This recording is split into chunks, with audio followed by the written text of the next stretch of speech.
അസ്സലാമലൈക്കും. പുതിയ വീഡിയോയിലേക്ക് എല്ലാവർക്കും സ്വാഗതം.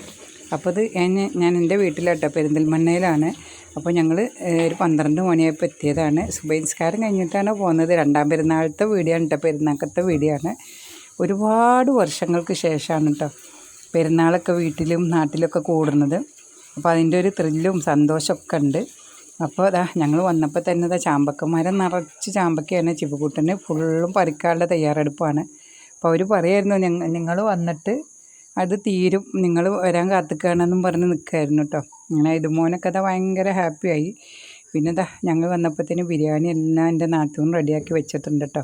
ചിക്കൻ ബിരിയാണി, ബീഫ് പൊരിച്ചത്, കച്ചമ്പർ, അച്ചാർ, അങ്ങനെ പപ്പടം, അങ്ങനെ എല്ലാ സാധനങ്ങളും റെഡിയാക്കി വെച്ചിട്ടുണ്ട് കേട്ടോ. ഞങ്ങൾ ഏകദേശം വീട്ടിൽ നിന്നൊന്നും ഫുഡ് കഴിക്കാൻ നാസ്തൊന്നും കഴിക്കാണ്ടാണ് ഞങ്ങൾ.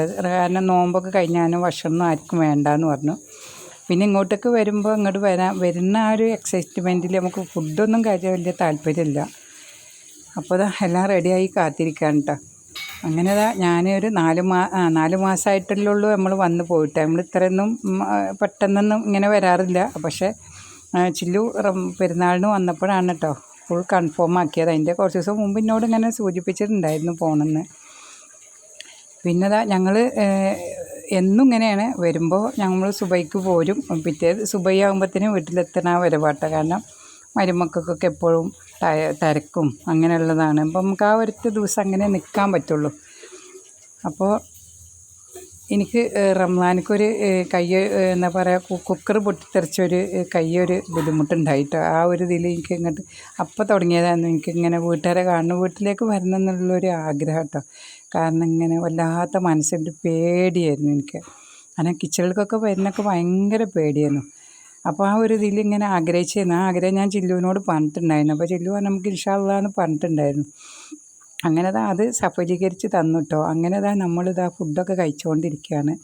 ഇവരത് കഴിഞ്ഞതിന് ശേഷമാണ് കേട്ടോ ഞാനെൻ്റെ നാത്തൂനൊക്കെ കഴിച്ചപ്പോൾ അടിപൊളി ചിക്കൻ ബിരിയാണി ആയിരുന്നു കേട്ടോ. ഇവൾ ബീഫ് ബിരിയാണി വെച്ചാലും ചിക്കൻ ബിരിയാണി വെച്ചാലും ഭയങ്കര ടേസ്റ്റാണ് കേട്ടോ. അപ്പോൾ എൻ്റെ ഉപ്പ ഒരുപാട് വർഷങ്ങൾക്ക് മുമ്പ് തന്നെ എൻ്റെ വാപ്പ ഒരു ബിരിയാണി മേക്കറായിരുന്നു. അപ്പോൾ നമ്മൾ ഭയങ്കര ടേസ്റ്റാണ് എൻ്റെ വാപ്പാൻ്റെ ബിരിയാണി കഴിക്കാനിട്ട്. അപ്പോൾ എൻ്റെ നാത്തൂനും ഉമ്മാൻ്റെയൊക്കെ ആ ഒരു, എൻ്റെ ഉമ്മാൻ്റെയും വാപ്പാൻ്റെയൊക്കെ ആ ഫുഡിൻ്റെ ഒരു ടേസ്റ്റാണ് കേട്ടോ. എൻ്റെ നാത്തൂൻ ഫുഡ് ഉണ്ടാക്കുമ്പോൾ എന്തോ എനിക്ക് അറിഞ്ഞുകൂടാ. അവൾ ഫുഡ് ഉണ്ടാക്കുമ്പോൾ നമുക്കൊരിക്കലും നമ്മളെ ആളുകളെ മിസ് ചെയ്യൂല.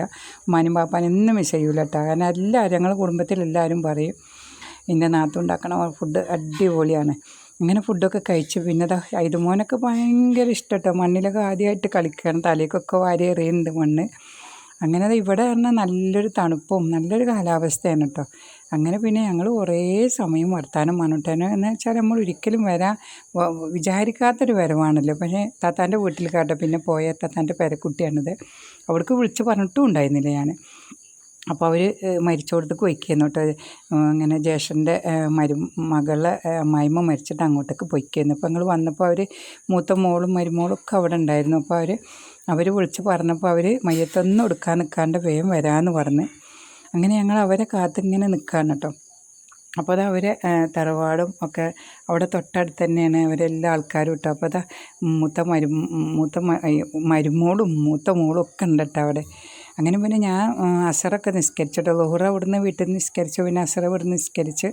അങ്ങനെ ഞങ്ങൾക്ക് വെള്ളമൊക്കെ തന്നിട്ടുണ്ടായിരുന്നു. കാരണം നമ്മൾ ബിരിയാണി ഫുള്ള് ദമ്മടിച്ച് കഴിച്ച കാരണം നമുക്കൊന്നും പിന്നെ വേണ്ട. പിന്നെ അങ്ങനെ എൻ്റെ ജ്യേഷ്ഠത്തി വന്നു കേട്ടോ, അളിയക്കും ജ്യേഷ്ഠത്തിയും വന്ന്. പിന്നെ നമ്മൾ ഒരിക്കലും ഭയങ്കര സന്തോഷം. കാരണം ഒരിക്കലും ആ ഒരു സമയത്ത് കാണുമെന്ന് കരുതാത്തൊരു വരവാണല്ലോ. അപ്പോൾ അങ്ങനെ എല്ലാവരും കണ്ടതിൽ ഭയങ്കര സന്തോഷം കേട്ടോ എനിക്ക്. കാരണം വിശ്വസിക്കാൻ പറ്റാത്തൊരു പോലെ തോന്നുക. അങ്ങനെ പിന്നെ അവരോട് നമ്മൾ പിന്നെ സംസാരം നമുക്ക് എത്ര ആയാലും നമുക്ക് ഒരുപാട് കാര്യങ്ങൾ ചോദിക്കാനും പറയാനും ഒക്കെ ആസ്വദിക്കുകയാണല്ലോ. പിന്നെ ഞാൻ അവിടെ നിന്ന് വന്നാൽ വലിയ ഫുഡ് കഴിക്കലൊന്നുമില്ല കേട്ടോ. അല്ലിയൊക്കെ രണ്ടാമത്തെ പേരക്കുട്ടിയാണ് കേട്ടോ. മോൻ്റെ കുട്ടീനെ കളിപ്പിച്ചുകൊണ്ടിരിക്കുകയാണ്. അപ്പോൾ ഞങ്ങൾ വന്നൊരു സന്തോഷം തന്നെയാണ് അവർക്ക്. പിന്നെ അവർ രാത്രി പോകണ്ടെന്നൊക്കെ പറഞ്ഞു. പക്ഷെ നമുക്ക് രാവിലെ എത്തണം, കാരണം മരുമോൻക്കൊക്കെ ജോലിക്ക് കയറേണ്ടതാണ്. അങ്ങനെ അവരിങ്ങനെ കളിക്കാനുണ്ട്. അപ്പോൾ ചിപ്പുക്കുട്ടന് കൊച്ചിനെടുക്കാൻ നല്ല ആഗ്രഹം കേട്ടോ. കാരണം അവൾക്ക് ഇങ്ങനെ കയ്യിലൊതുങ്ങി അടങ്ങി ഒരുങ്ങി ഇരിക്കുന്ന കുട്ടികളെയാണ് ഭയങ്കര ഇഷ്ടമാണ് എടുക്കുന്നത്. അപ്പോൾ അവനാണെങ്കിൽ ഒരു പാവം കുട്ടിയാണ് കേട്ടോ. ഞങ്ങളോട് പാവമാണ്, അവിടെ വില്ലനാണെന്നും പറഞ്ഞു. അപ്പോൾ ഞങ്ങൾ വന്നപ്പോൾ നല്ല അനുസരണയുള്ള പാവം കുട്ടിയാണ്.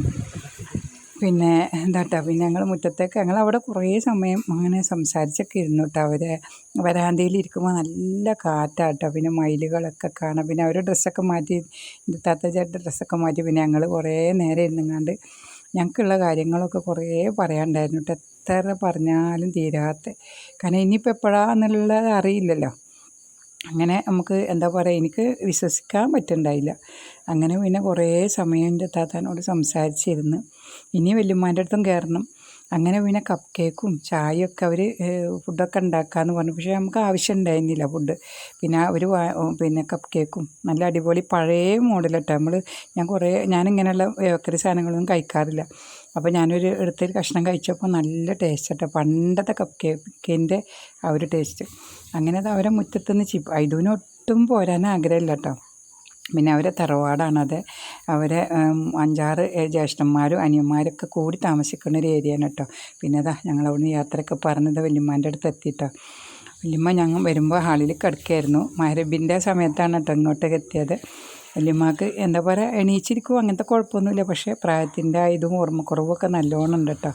പിന്നെ എല്ലാ പ്രാവശ്യവും ഇങ്ങനെ കിടക്കാറൊന്നും ഞാൻ കാണാറില്ല കേട്ടോ. അവിടെ അങ്ങനെ കിടക്കുകയാണ്. അപ്പോൾ വല്യമ്മാൻ്റെ അവിടെ തന്നെ ഞാൻ എണീപ്പിക്കുകയൊന്നും ചെയ്തില്ല. അവിടെ തന്നെ തല മടിക്കും വെച്ച് ഞാൻ അങ്ങനെ ഇരുന്ന്.